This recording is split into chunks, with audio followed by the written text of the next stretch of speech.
İran adlanan Azərbaycanda hadisələr baş verir. Amerikada, Kanadada, Avropada olan bizim tanınmış soydaşlarımız var. Azərbaycanımızın əslində güneyindən olan, doğulan.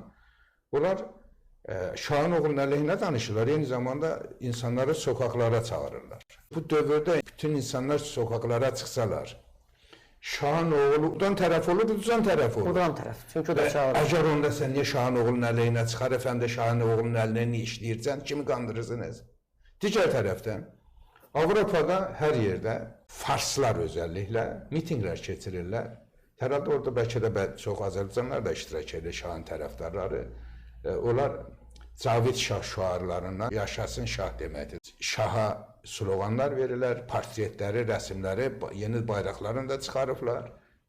Və bu bayraqların fonunda mitinqlər keçirirlər. Avropanın bütün ölkələrində istənilən bir Avropalı görür ki, sokaklarda İranın bayrağı var, Şahın oğlunun rəsimləri var. Bütün dünya ictimaiyyətində fikir yaranırmı ki, əsas müxalifət Şahın oğludur.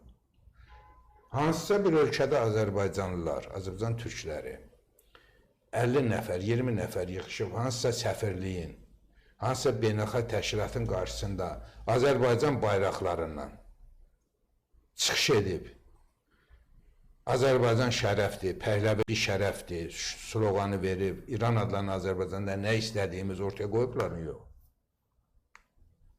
Görmüşsünüzmü? Necə olur? Və biz Amerikada 3-4 milyonluq, Avropada da bir o qədər, Kanadada nə qədər və o insanlar haradadır?